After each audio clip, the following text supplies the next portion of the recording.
प्रिय विद्यार्थियों, पिछले वीडियो में आपको स्वर और व्यंजन की परिभाषा बताई गई थी। आज आपको स्वर के प्रकार बताए जाएंगे, उसके आगे भी जो कुछ होगा वो भी आपको बताया जाएगा। स्वर के प्रकार, स्वर 3 प्रकार के होते हैं।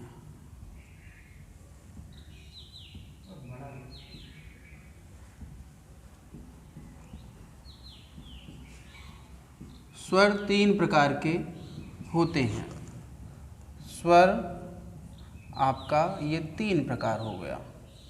पहला ह्रस्व स्वर,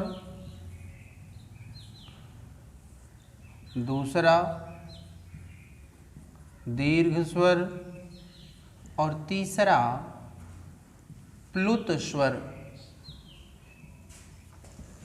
स्वर 3 प्रकार के, ह्रस्व स्वर, दीर्घ स्वर और प्लुत स्वर। सबसे पहले ह्रस्व स्वर के विषय में जानते हैं। ह्रस्व स्वर क्या है? जिन स्वरों के उच्चारण में एक मात्रा का समय लगता है उन्हें ह्रस्व स्वर कहते हैं। जिन स्वरों के उच्चारण में एक मात्रा का समय लगता है उन्हें ह्रस्व स्वर कहते हैं। ह्रस्व स्वर ये देखिए, आ, ई, उ, री, री, ये ह्रस्व स्वर हैं। आ, ई, उ, री और री, ये सभी ह्रस्व स्वर हैं। ह्रस्व का मतलब होता है छोटा, तो जितने भी छोटे स्वर हैं वो सभी ह्रस्व स्वर हैं। इसके बाद दीर्घ स्वर। दीर्घ माने होता है बड़ा, तो जो ह्रस्व से बड़ा है वो दीर्घ स्वर है। इसकी परिभाषा होती है, जिन स्वरों के उच्चारण में 2 मात्राओं का समय लगता है उन्हें दीर्घ स्वर कहते हैं। जिन स्वरों के उच्चारण में 2 मात्राओं का समय लगता है उन्हें दीर्घ स्वर कहते हैं। दीर्घ स्वर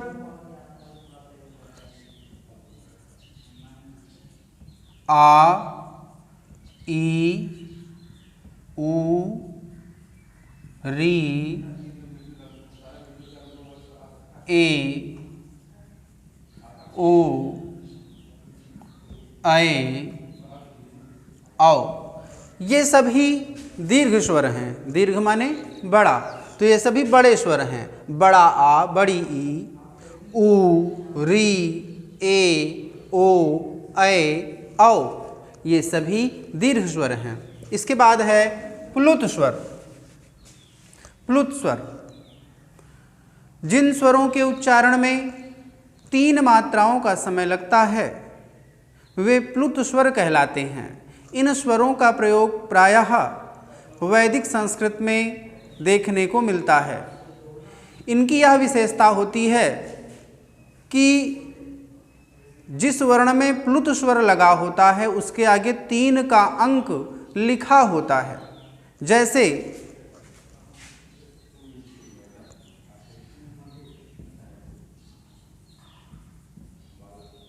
ओम, इसमें देखिए ओ के आगे 3 का अंक लिखा है, तब ओ में 3 मात्राएं लगी हुई हैं और ये प्लुत स्वर है। तो आपको ये ह्रस्व स्वर, दीर्घ स्वर और प्लुत स्वर समझ में आ गया होगा। इसके बाद व्यंजन के प्रकार। व्यंजन के प्रकार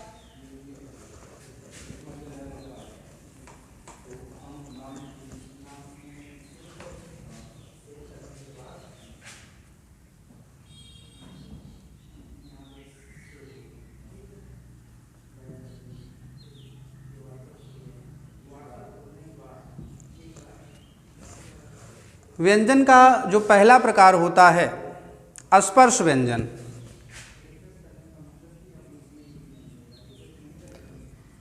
स्पर्श व्यंजन।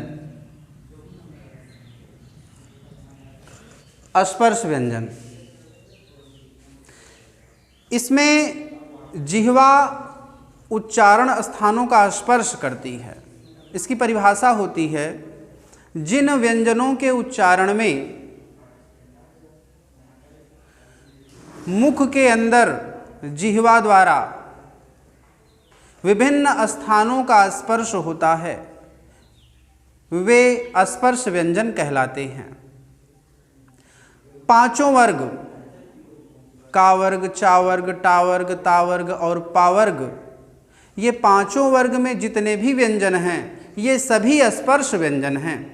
अर्थात का से लेकर मा तक जितने भी व्यंजन हैं वे स्पर्श व्यंजन के अंतर्गत आते हैं। स्पर्श व्यंजन का से लेकर मा तक।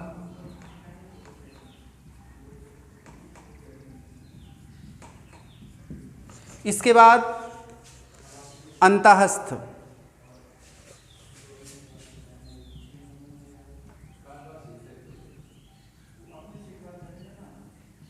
अंतःस्थ व्यंजन,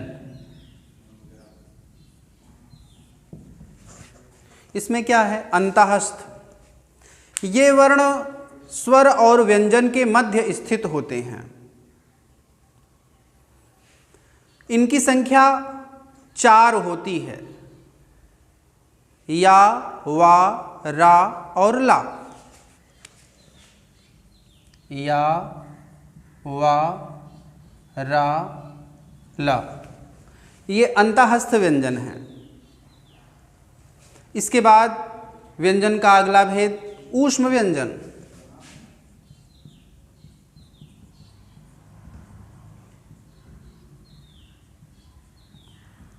ऊष्म व्यंजन, ऊष्म व्यंजन, इसमें जिन वर्णों के उच्चारण में या जिन व्यंजनों के उच्चारण में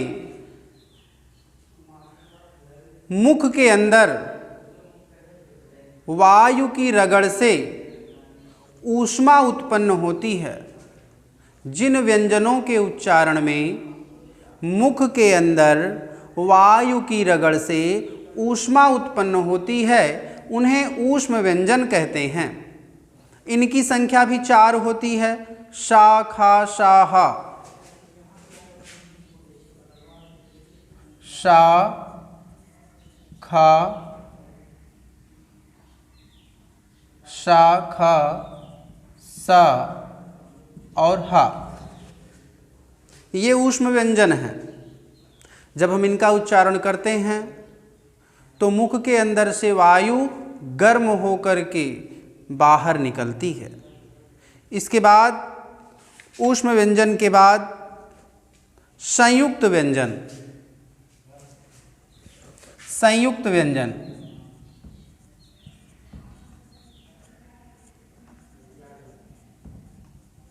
संयुक्त व्यंजन, संयुक्त व्यंजन क्या है?